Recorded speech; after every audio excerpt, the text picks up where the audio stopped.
Hello, viewers. I welcome you to today's episode of Realities of Life.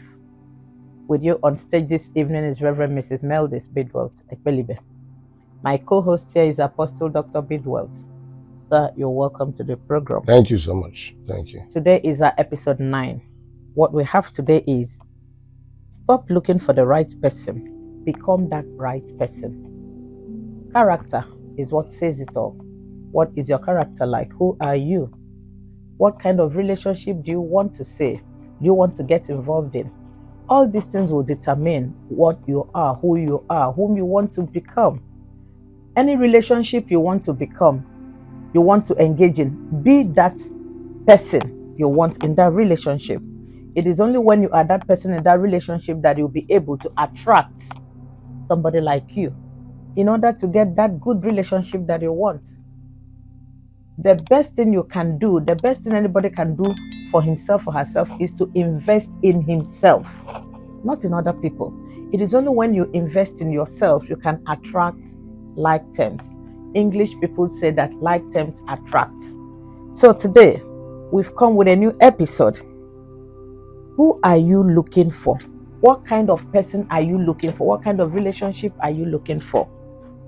The topic today says, stop looking for the right person. Become that right person so that you can attract that good person for a good relationship. Okay, lend me your ears as I narrate one story, lifestyle story for you. David spent years complaining that he could never find a good partner. He's unable to find a good partner. Every relationship he gets involved in ended in disappointment. He blamed modern day dating. He blamed the society. He blamed bad luck. But one day, a friend of his asked him a difficult question, though easy question. He says, David, are you becoming the kind of person you're looking for? Wow. This question changed everything concerning David. For the first time, David stopped focusing on who was missing from his life, and he started focusing on what he would do to become better. So months later, though his circumstances hadn't changed much, but as he continued in the effort, his good effort changed the quality of every relationship around him. But the fact he has changed himself, he started experiencing good people around him. He started getting into good relationships. Okay, Papa, sir, you have heard the story. I now have some questions for you. Bearing in mind what our topic for today in this 9th episode is. The first question is, why are so many people focused on finding the right person instead of becoming that right person? Okay, thank you so much for this wonderful opportunity. One thing we have to understand is that people are naturally, extroverts. People want to see things before they accept it. So not that there are not other people that are introverts, but naturally we are created to be attracted by what we see. So and that's one of the things that we have to understand. And then this particular attitude, provokes us to want to go for things that we desire. You understand?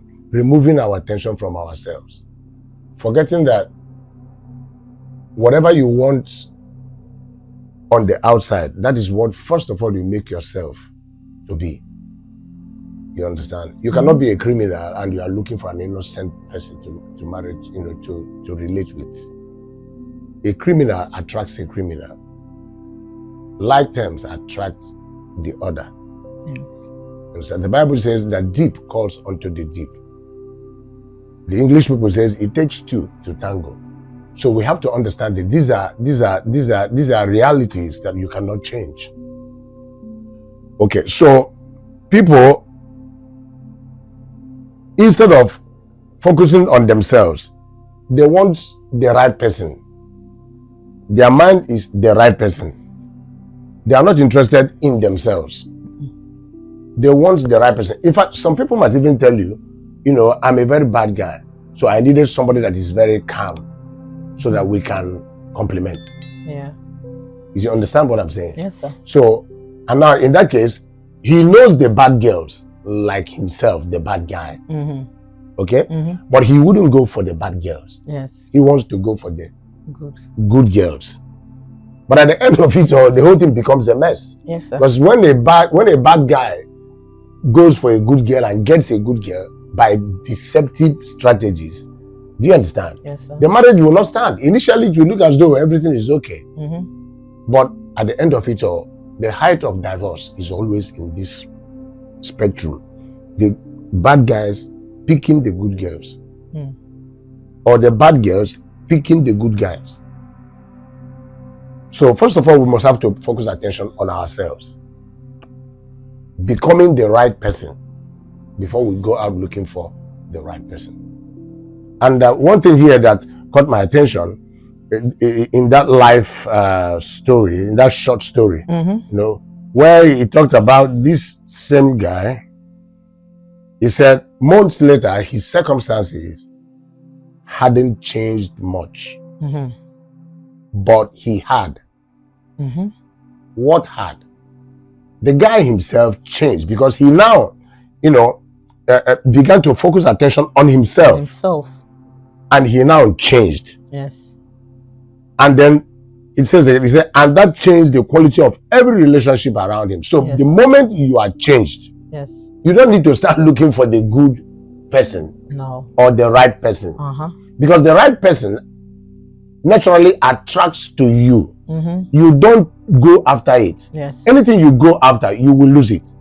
Do you understand? Especially in the things of life, the material things and all these things. Yes. So become that person, and then those things will come after you. Yes. It's just like saying, seek ye first the kingdom of God and its righteousness, and all these things shall become an addition to you. So instead of you seeking for all these things, seek for the kingdom. Why? Because the kingdom attracts these other things. Yes. So it's true, sir. All right. Thank you so much, sir. The second question is, what personal habits and character flaws often sabotage relationships? Number one, anger. You must have to treat anger. If you are a person that is easily moved, you cannot put your body under control. Like for instance, in 1 Corinthians chapter 9, thereabouts. It's like verse 27 or thereabout. Paul said something. He said, I want you, after I have preached the gospel, to be able to have control of my attitudes, my character. He said that I may subject my body under. That body includes also emotions, character, anger. Anger is one of them. Anger is an emotion. But the thing is that it's not 100% bad, but it depends on how you manage it. Yeah. It can be managed. Because it is that same anger that will help you to reject things that want to belittle you. Things that want to subject you. You understand? Yes, sir. To the floor. You refuse. For you to react, you know, against certain things that is coming against you, you need to have that anger. Yes. You understand? Even in prayer, you need to have that anger. Okay? Now, so anger will not be ruled out. God himself, at the point when he was, you know, watching man that he created, trying to study man. Can you imagine that? Yes. God himself began to study man that he created. And then found out that man is a difficult species. Yes, sir. So from time to time, intermittently, God became angry against man and did some some funny things on man. At times, he will open the ground and swallow them. At times, he will allow them in the wilderness. Snakes will begin to bite them. Yes. He was angry with them. At the point, he told Moses, I'm tired of these people. Just allow me to finish them so that I can start up a generation with you. That tells you, anger is not the problem. God at times gets angry over things that shouldn't be. But that does not mean that you should take that anger to the extreme when it comes to other things of life. But you need anger, but you have to control it. That's what is called self-control. All right. We have pride. These are the things these are personal habits that can flaw character. Yes. And then you are striving to become a good guy, and you pray, you fast. But these little things, they are just like these little foxes that spoil the farm. Yeah. You are waiting for the lion, you are waiting for the bear.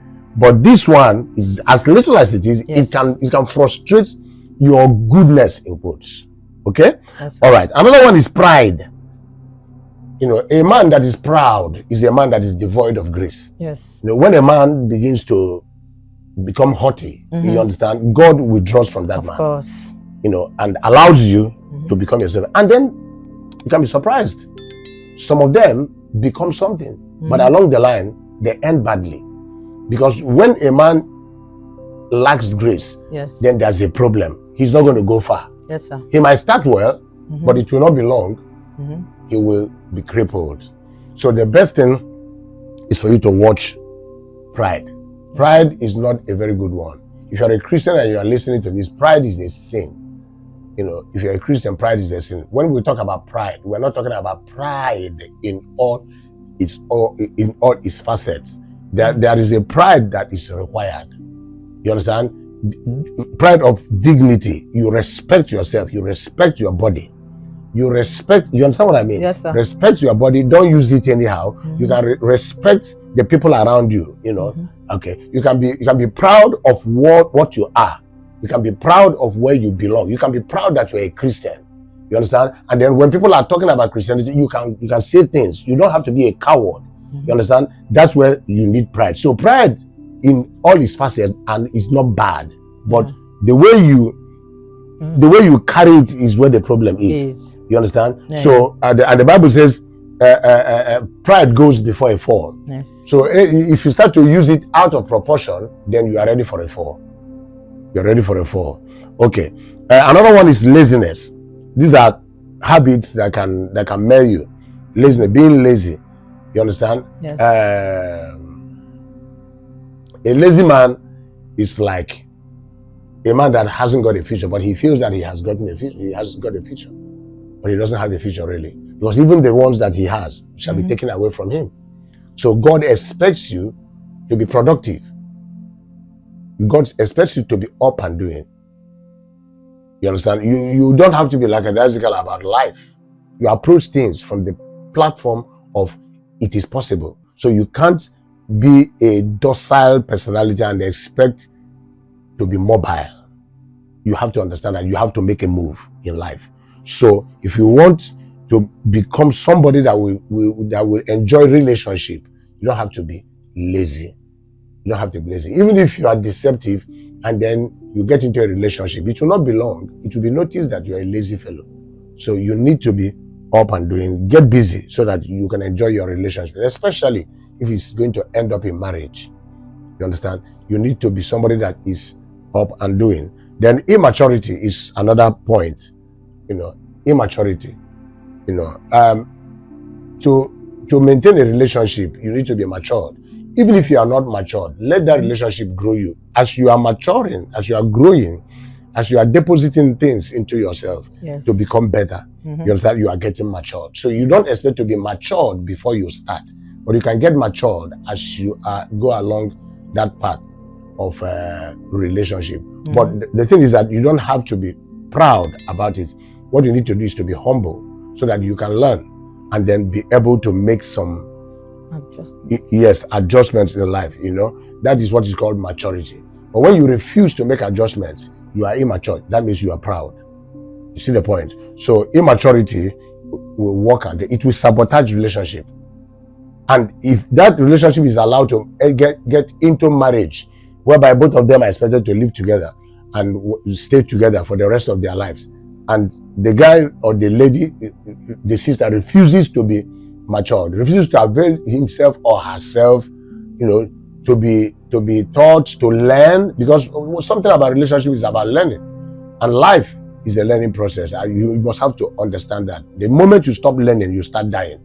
So you must every day, whether you are in marriage or in a relationship for 10 years, 20 years, make sure you are ready to learn something new from your spouse, from your mate, from your friend. Okay? And another thing is selfishness. And I think I'm going to stop here. Selfishness. Selfishness is a habit. A lot of people are selfish. They are self-centered. this life is all about them. They don't think about anybody. They are not interested in what's happening around them. And you think it stops there. No, it will move into their relationship. Yes. It will begin to affect their partner. It will begin to affect their wife or their husband. So selfishness must be done away with if you want to grow a reasonable and matured relationship. Thank you, sir. Yeah, thank you. The only thing I want to add here in character is that many people, they want results that are not prepared for. They want loyalty in the relationship while they're not loyal. They want honesty while they're not honest. They want commitments, but they run away from responsibilities. How do you wish it to come by? You can only get what you give. What you have on the inside is what you attract. Okay, so preparation matters a lot. Thank you, sir. Let me ask you the third question. It says, can someone attract healthy relationships while living an unhealthy lifestyle? Can someone attract healthy relationships while living an unhealthy lifestyle? This is just this is like an appendage to what I said during my intro. Yes. You understand? You can only attract what you are. You can only attract what you are. In fact, if you attract what you are not, that relationship is not going to last. Some of them end up in 30 minutes, even less than 30 minutes. Some of them end up in a day. Some can even last to up to a year. But it's going to break. And some of the relationship, even though they are still together, some of them even live in the same house together. They are no longer in a relationship, but they are in a relationship. People think they are in a relationship because they are coming out from one door that is attached to a house, but they are not relating. Do you understand? Yes, so many people are like that because they have attracted to themselves what they are not. Yes. So when you look at somebody and the person looks as though the person is harsh, or the person, maybe the men now I'm talking about, maybe the person looks bulky, or the person looks mean, let me use that word, and you now conclude that the person must not be romantic, this person must be tough. And you look at the other guy and the guy looks very humble. Very humble and quiet. Oh my God. And as a lady that wouldn't listen to such podcasts, such things that we are talking about, yes, and you jump into it because this guy looks very kept. Everything about him is perfect. Take away. Yes. And somehow you fall for that. And the other guy, his face looks mean because he has a square face. Square jaws. And then you say, oh, this guy must be, a bully. And you choose the other guy that looks very humble. Many of the ladies have come out with one eye. Yeah. From a guy that doesn't talk. Yes, sir. This guy, he doesn't talk. And even the family will witness that he doesn't talk. His colleagues will, he doesn't talk. But what this guy is, when the door is closed, only God can know that. So it takes an eye of maturity, exposure to podcasts like this. These are the things that are going to help you. You will listen. You stop thinking that you know it, or your father or your mother taught you this. Yes, what they teach you is good, but you have to add to yourself. Read books. Find a mentor that is going to help you to select books. Don't just buy any book. Then you will begin to understand the nature of man. And when I talk about man, I'm talking about the generic man. Okay? So people are tempted to attract what they are not when they begin to be deceptive. You understand what I mean? Yes, sir. When they begin to be deceptive. So it is possible that somebody can attract a healthy relationship while they are, or he or she is living an unhealthy lifestyle. But what I'm guaranteeing you is that it's not going to last. It's not going to last. It's going to end quickly. So yes, I will advise you to help yourself, change yourself first. Begin to live a life that is worth emulating. When you build yourself, you will start to notice something. You will spend less time looking for somebody that is good. They are going to come to you. because they are watching. You are not just a tree. There are other trees in that forest. People will notice your good character. People will notice your healthy lifestyle. People will notice your choices. Even the way you talk. The people that you talk with, they will know that this person, you don't discuss such things where this person is. Yes. So these are the kind of people that are going to make recommendations for you. Yes, sir. And it's very important that we know this. Okay. All right. You have heard what our Papa says. It's not in the size. It's not in the physical appearance. It is in the heart. So quit choosing with your eyes. Don't allow your eyes or what you're seeing tell you that maybe you feel that this person is living a healthy lifestyle. No. You might be disappointed. I've seen men, when you see them, they talk like a lamb. But if you come across to their wife and they tell you what they're going through in the hands of that same lamb, oh my God. Oh my God. So, always go to God in prayer. Let God mold you, change you, so that you'll be a better version of yourself, so that you can attract healthy relationships. Praise God. Okay, Papa, the last but not the least question is, what practical steps can someone take to become relationship ready? The first one is that you have to invest in your growth. When I talk about growth, I'm not talking about only your physical growth. Yes, you have to eat well so that you can appear good. But that is the physical, representation. I'm talking about your inward, investment in your character. Invest in your academics. Invest in whatever that you are doing. Make sure that you are growing in it. Yes. Improve on yourself. That's number one. Secondly, you must make sure that you cultivate discipline. Just like you heard me say now, cultivate. That means it's not on the surface. It's not easy. You can't cultivate discipline on the surface. That means you have to till. So that means you have to walk in order to be disciplined. You don't just start being disciplined just because you say, oh, from today, I'm not going to do this. And the thing will just hear you and say, okay, don't worry, you will not do us again. No, you are the one that's going to cultivate it. You have to put in effort. At times, you make up your mind, I'm not going to go out social. I'm going to be in my house every day. I'm not going to be out, at midnight. I must come back to the house before 8, before 9, whatever. And the moment you say that, the following day, you miss it. Don't give up. Don't give up. And if you're the type that lashes out on your partner, any little thing you lash out, everything you lash out, and if they ask you, you try to mop up some reasons why you should lash out. No. Make up your mind and say, I'm going to be a person that is receptive to my partner, to my friend, to my wife, to my husband. You understand? When you make up your mind, the next day you might lash out again. Don't judge yourself. Put yourself together. Go back and continue. Make sure that you work on yourself. That's why we say cultivate discipline. So it's not a virtue that comes easily. You have to work on it. Okay? And then you have to be self-aware of certain things. You see, these things are interrelated. If you work on your growth, you understand? If you work on your growth, you become aware of certain things that you think that you are not. There's certain things you think you are, but you are not. But if you don't work on yourself to grow in different areas of life, you will still be thinking that you are what you think you are. And that's a problem.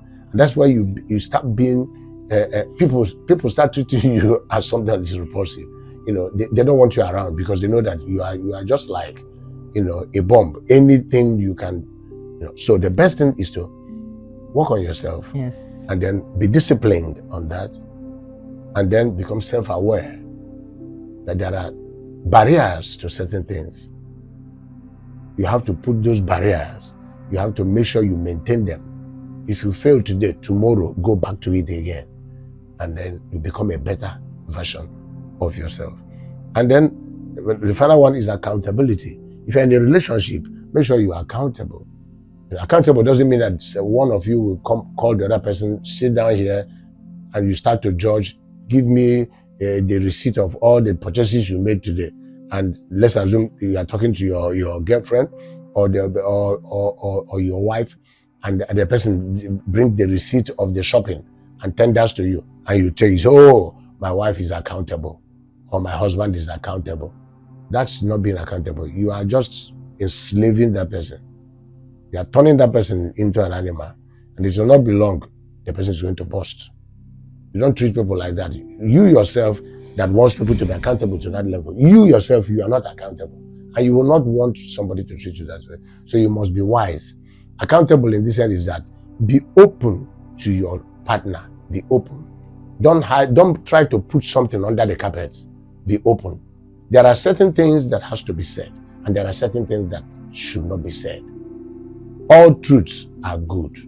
But remember, there are certain truths that are not good for certain people, depending on the time. So you have to be wise. You have to be mature to know when to say what you have to say and when not to say it, which you can still say at a time that is much comfortable. Yes. All right. Papa, we thank you so much, sir. You have heard that singleness is not a punishment. It is a time for growth. It is a time for purpose and a time for self-discovery. Many people waste seasons that are supposed, that have been meant for them to prepare themselves with. They waste it. Always know that your habits, any habit you have formed, it follows you into any relationship you get into, be it financial, be it communication, be it emotional. Every habit follows you to the relationship, and every relationship that ends in marriage, the habits still follow into the marriage. Just know that marriage doesn't remove problems. Rather, it reveals the problems. So I urge all of you there, make out time for personal growth. Remember, this is Realities of Life HQ, where we talk, even when it's uncomfortable. But the most important thing is that we are revealing realities. We give solutions to problems. Papa, sir, do you have any other thing to say? Thank you so much for joining us, watching us, and then making our time to follow us. It's quite important, and we will advise you to share this with somebody. There is somebody attached to you that might need this, even if you don't need it. Maybe your own marriage or your own relationship is working well, but there are people that are connected to you that are going through stuff, and at times you have counseled them, giving them advice. To a certain point, you are now tired. Just give them a link of this.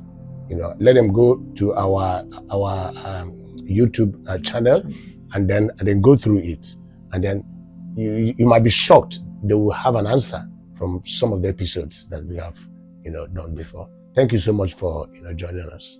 We appreciate you. We thank you that have followed us. Please, if you've not followed us, if you've not liked us, please go to our channel, like us, follow us, hit the notification bell so that whenever any episode is released, you will see it. Please make your comments. We want to hear from you. Write in the comment section of the YouTube. Let us know what you feel about this and how you want the program to be adjusted. If there's a need for adjustment, whatever you want us to put into it, feel free to write it. Yes. And then it will help us. See you next time as we expect your criticisms. Yes. Have a good day.